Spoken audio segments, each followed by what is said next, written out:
আমি সকলোৱে জানো যে আমাৰ কেন্দ্ৰীয় চৰকাৰে ৰাষ্ট্ৰীয় শিক্ষা নীতি 2020 এইটো সমগ্ৰ ভাৰতবৰ্ষৰ এটা নতুন শিক্ষা নীতি মানে লাগু কৰাৰ কাৰণে এটা তেখেতসকলে এটা আঁচনি লৈছে। এইটো মানে এডুকেশ্যন পলিচি লৈছে, NEP কোৱা হৈছে। সেই এডুকেশ্যন পলিচিটো এতিয়া এই ইনফৰমেশ্যন টেকন'লজি আৰু এতিয়া যিটো মানে 21st চেঞ্চুৰীত গ্ল'বেলাইজড আৰু ডিজিটেলাইজড মানে এই যুগত আমাৰ উঠি অহা ল'ৰা ছোৱালীক ছাত্ৰ ছাত্ৰীসকলক কেনেকুৱা ধৰণৰ লাৰ্ণিং আৰু এডুকেশ্যন কেনেকৈ দিব পাৰে, সেইটো কাৰণত আমাৰ ভাৰত চৰকাৰে বহুত বছৰৰ পিছত এতিয়া প্ৰায় ক'বলৈ গ'লে 1992 চনৰ পৰা মানে নতুন শিক্ষা নীতি তেখেতসকলে লাগু কৰা নাছিলে, তেখেতসকলে আঁচনি তৈয়াৰ কৰা নাছিলে। মোদী চৰকাৰ অহাৰ পিছত এইটো কথা চিন্তা কৰিছে। এইটো এটা আমি ভাল পদক্ষেপ বুলি আমি ক'ব লাগিব, কাৰণ এতিয়া যিটো ইনফৰমেশ্যন টেকন'লজি এতিয়া যিটো নেকি 21 শতিকাত আমি এটা প্ৰতিযোগিতামূলক এই যুগত আমি ভৰ্তি থকাৰ কাৰণে আমি মানে সকলো শ্ৰেণীৰ লোকে চেষ্টা কৰিব লাগে। এই ক্ষেত্ৰত আমি বহুতবাৰ এই NEPৰ ওপৰত আমাৰ সেই সময়ৰ BTC চৰকাৰ আৰু অসম চৰকাৰৰ শিক্ষা বিভাগৰ অন্তৰ্গত আমি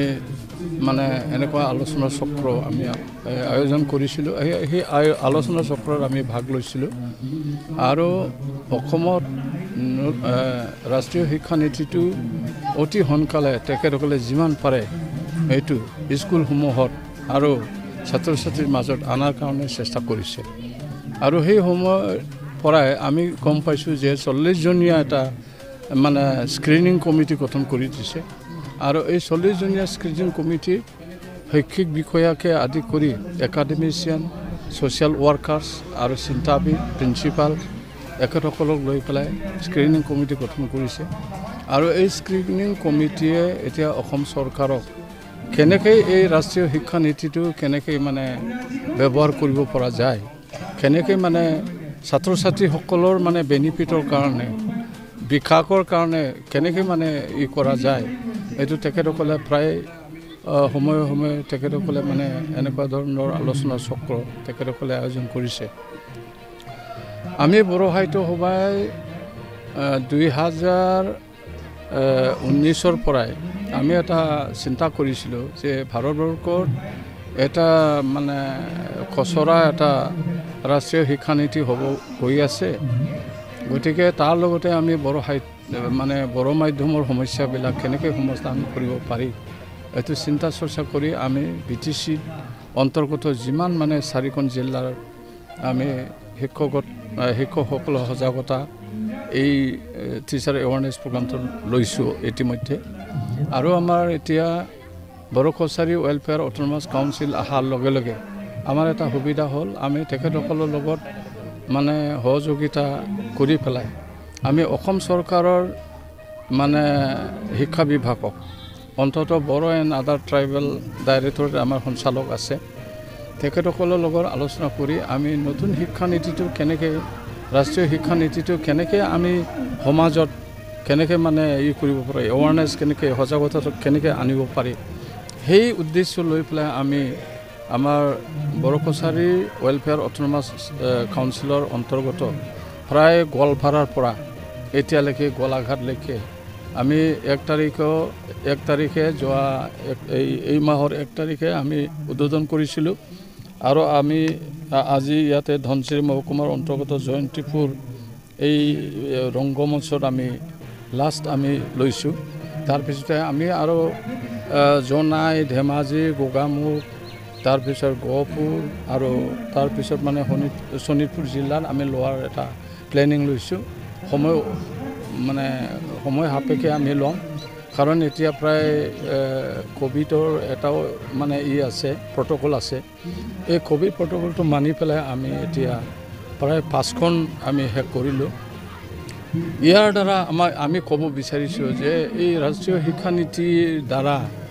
মানে ছাত্ৰ ছাত্ৰীসকলে কি বেনিফিট হ'ব বা গাৰ্জেনসকলে এই যে স্কুলত দিয়াৰ ক্ষেত্ৰত আমি দেখিছোঁ যে শিক্ষানীতিৰ দ্বাৰা এটা মানে কি কয় এইটো এটা মানে পৰিৱৰ্তন আনাৰ কাৰণে তেখেতসকলে চেষ্টা কৰিছে এই পৰিৱৰ্তনৰ লগত কেনেকৈ খাপ খুৱাই পেলাই বড়ো মাধ্যমকে হওক বা ভাৰ্নাকুলাৰ মিডিয়ামে হওক অসমীয়া মাধ্যমে হওক বঙালী মাধ্যমে হওক কেনেকৈ মানে যুঁজি পেলাই কেনেকৈ থাকিব পাৰি বা কেনেকৈ চলাই যাব পাৰি স্কুলবিলাকক কেনেকৈ বচাব পাৰি সেইটো সজাগতা আনাৰ কাৰণে শিক্ষকসকলৰ যেটো গুণগত শিক্ষা দিয়াৰ ব্যৱস্থা কৰিছে চৰকাৰে এই গুণগত শিক্ষাটো কি ধৰণৰ এতিয়া ডিজিটেলাইজড এই যুগত কেনেকৈ তেখেতসকলে আগবাঢ়ি যাব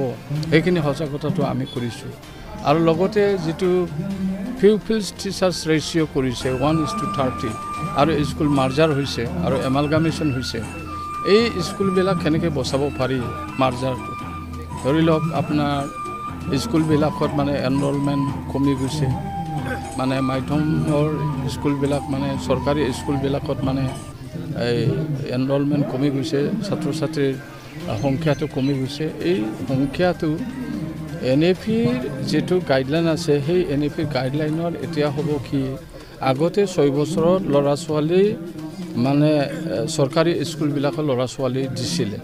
কিন্তু আমি দেখিছোঁ যে প্ৰাইভেট স্কুল আৰু ইংলিছ মিডিয়াম স্কুলবিলাকৰ 3 বছৰ কমপ্লিট হ'লে 3 বছৰ বয়স হ'লে ইংলিছ মিডিয়াম বা প্ৰাইভেট স্কুলবিলাকত দিয়ে সেইটো চৰকাৰে চালিজাৰি চাই পেলাই এতিয়াৰ পৰা অহা বছৰৰ পৰা এটা হোম লেংগুৱেজ 1 to 5 এটো হোম লেংগুৱেজ টিচিং কৰা হ'ব তাৰপিছতে 6, 7, 8 ৰিজনেল লেংগুৱেজ তাৰপিছতে 9, 10, 11, 12 এইটো ৰিজনেল লেংগুৱেজে হ'ব মানে এই 4টা ক্লাছত মানে এটা সেমিষ্টাৰ সিস্টেম হ'ল এতিয়া আগৰ সেই মেট্ৰিকৰ মানে যেটো পৰীক্ষা এনেকুৱা প্যাটাৰ্নটো হেতু চেঞ্জ হ'ব এই সেমিষ্টাৰ সিস্টেমটো কেনেকৈ আমি এতিয়া আগুৱাই লৈ যাব পাৰোঁ আমি শিক্ষকসকলক সজাগতা কৰাৰ ক্ষেত্ৰত আমি কেনেকৈ আমি উইথ ডিউ কোঅপাৰেশ্যন আমি সহায় সহযোগিতা কেনেকৈ কৰিব পাৰোঁ এইটো মানে ছাত্ৰতে আমি এই সজাগতা সভাখন আমি আহ্বান কৰিছোঁ আৰু এতিয়া আমি আশাবাদী বহুতো ইয়াত শৈক্ষিক বিষয়া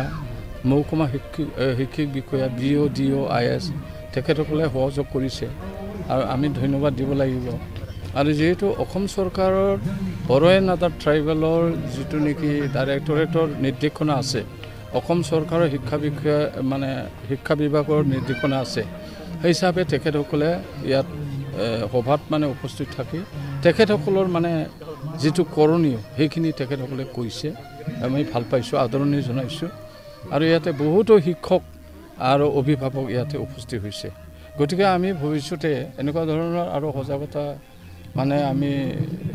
একেবাৰতে মানে হোৱা কথা নহয় গতিকে আমি আৰু সেকেন্ড টাইম দ্বিতীয়বাৰ আমি এনেকৈ আৰু লৈ থাকিব লাগিব আলোচনা কৰি থাকিব লাগিব আলোচনা চক্ৰ লৈ থাকিব লাগিব এনেকুৱা আমি ভাবিছোঁ আৰু বড়ো সাহিত্য সভাই এই পদক্ষেপটো মানে এইটো মানে এটা দীৰ্ঘম্যাদী কাৰ্যসূচী হিচাপে আমি পালন কৰি আছোঁ